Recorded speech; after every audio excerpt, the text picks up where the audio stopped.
একটা কথা বিএনপি বলছেন যা কিছু করে আপনারা তাই করেন, ওনারা সেটা বলেন। ওনারা তো- বিরতি নিয়ে ফিরি।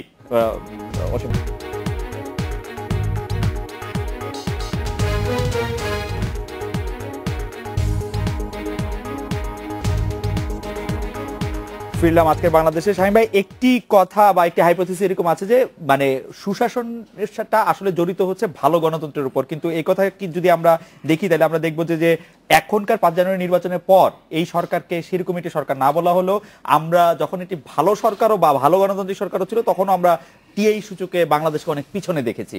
এইটির মধ্যে কি আসলে কোনো কোরিলেশন আছে কিনা, গণতন্ত্র, সুশাসন, দুর্নীতি? এটার কোরিলেশন তো অবশ্যই আছে। একটা জিনিস হলো যে একটা ডেমোক্রেটিক গভর্নেন্স যখন থাকে তখন আপনার শুধুমাত্র তো বিষয়টা সূচকের উপর নির্ভরশীল না, শুধুমাত্র আপনি দুর্নীতি দিয়ে কিন্তু একটা ডেমোক্রেটিক গভর্নেন্সকে আপনি ব্যাখ্যা করতে পারবেন না। একটা জিনিস মনে রাখতে হবে যে যে কারণে আমরা গণতান্ত্রিক শাসন ব্যবস্থার কথা বলি সেটার ফলটা আসে কিন্তু একটা দীর্ঘ মেয়াদে। আপনি জানেন স্বল্প মেয়াদে কিন্তু একটা অটোক্রেটিক গভর্নমেন্ট আপনার ডেভেলপমেন্ট দেখাতে পারে, পৃথিবীতে দেখিয়েছে, এরকম উদাহরণ আছে। অত্যন্ত একেবারে খুব কঠোর মানে যেটা নিপীড়ন করে এরকম সরকারও কিন্তু অত্যন্ত উন্নতি দেখিয়েছে, কিন্তু এটা দীর্ঘমেয়াদে টেকে না। এটার বন্টন হয় না, এটা সুবিধাগুলো সুচারুভাবে পায় না, এটা অংশগ্রহণমূলক হয় না, এটা অল ইনক্লুসিভ হয় না।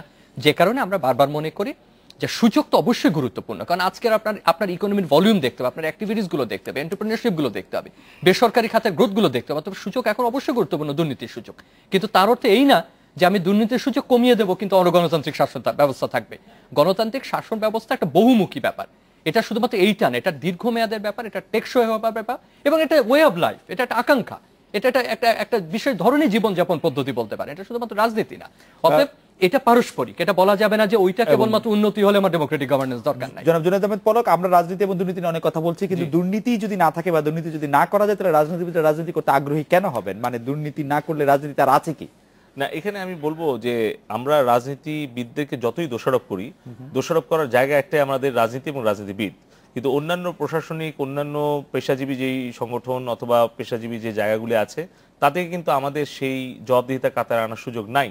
এবং এটা আমাদের জন্য খুবই গর্বের যে আমরা অন্ততপক্ষে যাই করছি এটা কিন্তু আমাদের আয়নার সামনে দাঁড়াতে হচ্ছে, এবং আমাদের নিজেদের প্রতিচ্ছবি কতটা খারাপ আমরা করছি এর সময় এর চেয়ে অনেক বেশিও খারাপ আমাদের অনেক সময় শুনতে হয়। যতটা না দায়ী তার থেকে অনেক বেশি দায়ী হতে হয়।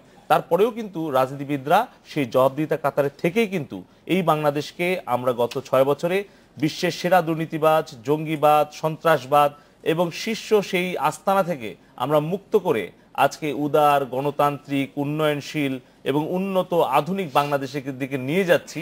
এইটা আমাদের ক্রেডিট, এইটুকু আমরা অন্তত দাবি করতে পারি, এবং আমরা আশা করি যে জনগণের সমর্থন নিয়ে আগামী দিনে আমরা এখন যেরকমটা আছি তার থেকে আরো বেশি ভালোভাবে মানে উন্নয়নের দিকে এগিয়ে যাব, সুশাসনের দিকে এগিয়ে যাব, এবং দুর্নীতির বিষয়টা আমাদের সরকারের যে ইন্টেনশন সেটা নিশ্চয়ই মহৎ, এবং আমরা সেটা ক্রমেই আরো অগ্রসর হব। অসীম ভাই, সরকারে না থাকলে মানে বিরোধী দলে থাকলে রাজনীতিবিদরা কিভাবে জবাবদিহি মানে কিভাবে তাদেরকে জবাবদিহি করা হয়, বা আপনারা কিভাবে জবাবদিহির সম্মুখীন হন? আদৌ হন কি? মানে আপনাদের কোনো জবাবদিহিতা আছে কারো কাছে? মানে আমি আইন কানুন পুলিশ, আমি আপনাকে একটা কথা বলতে, আইন কানুন আমাদের জবাবদিহিতা বলে কোনো কথা, জবাবের কোনো সুযোগ নাই তো। প্রশ্ন যে একটা হবে জবাবের সুযোগ নাই, আগেই তো ধরে আপনার জেলখানার মধ্যে পুরো। না, আমি আইন কানুন বাদ দিয়ে জনগণের কাছে জবাবদিহির কোনো, জনগণের কাছে কি, জনগণের কাছে জবাবদিহি বলতে মনে করেন কি, জনগণের কাছে আমরা তো সেই সিস্টেমটা ডেভেলপ করতে পারিনি। রাজনৈতিক সংস্কৃতি যেটা হওয়া উচিত ছিল পৃথিবীর অন্যান্য দেশে, যে সরকারি দল এবং বিরোধী দল মিলে বসে যখন আপনার একটা জাতীয় সমস্যা কিংবা যে কোনো বিষয় নিয়ে শেয়ার করে। কেন আপনারা 20 বছর ক্ষমতা থাকার পর? আপনাকে বলি ভাই, আমরা 20 বছর ক্ষমতায় ছিলাম। আমরা একটা কথা বলি, আপনারা আমার মনে আছে, আপনি যদি এগুলি বলেন তাহলে এটা ভিন্ন প্রসঙ্গ, লম্বা হয়ে যাবে। আমি বলছি যে আগামীতে যেটা দরকার, যে শামীম রেজা উনি যেটা বলেছেন যে বহুমুখী একটা ব্যবস্থা, গণতন্ত্র, যেখানে গণতন্ত্রটাই নেই। এখন যেখানে আছে স্বৈরতন্ত্র, স্বৈর শাসন চলছে, আপনি সে জায়গাতে আপনি কোথা থেকে আলাপ আলোচনা করবেন? সংলাপই হয় না যে নির্বাচন হবে কিনা, নির্বাচন ব্যবস্থা নিয়ে হয় না। জি, সেটাও আমি এই কারণেই বলছি, এটা যদি না হয় তাহলে তো মনে করেন আপনি পারবেন না কোনটাই করতে। আপনি দুর্নীতির কথা বলেন, আপনার পলক ভাই বলেন, খুব ভালো কথা, ওনারা দুর্নীতিতে মানে বলার তো অপেক্ষা নাই। কুইক রেন্টালে ওনারা আগেই ইনডেমনিটিটা দিয়ে রেখেছেন। শুনেন জি, নাইকো মামলা প্রথম হয়েছে শেখ হাসিনার বিরুদ্ধে, নাইকো শুরু হয়েছে ওনার সময়। না, নাইকো মামলা হয়েছে, 1 মিনিট, ফার্স্ট পেজ, আমার কথাটা শুনে নেন।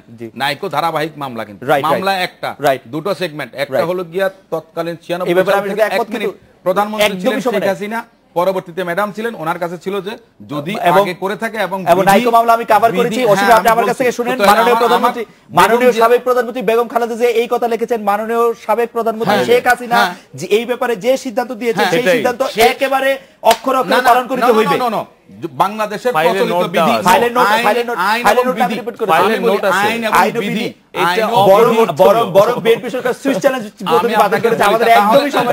ঠিক আছে, যদি ধরে নিলাম আপনার কথা, আমি তো মামলার সঙ্গে সম্পৃক্ত ছিলাম, আমরা সেটা দিয়েছি, তাহলে আপনি বলেন, আপনি বলেছেন যে আগের প্রধানমন্ত্রী যেটা করেছেন সঠিক করেছেন, আগের প্রধানমন্ত্রীর মামলা চলে না, নাইকো বেগম খালেদা জিয়া খুবই গুরুত্বপূর্ণ প্রশ্ন, এই বিষয় নিয়ে নিশ্চয়ই আমরা আরো আলোচনা করব। আপনাদের তিনজনকে অনেক ধন্যবাদ। এই ছিল আজকের বাংলাদেশে, দেখা হচ্ছে আগামীকাল 11টায়। শুভরাত্রি।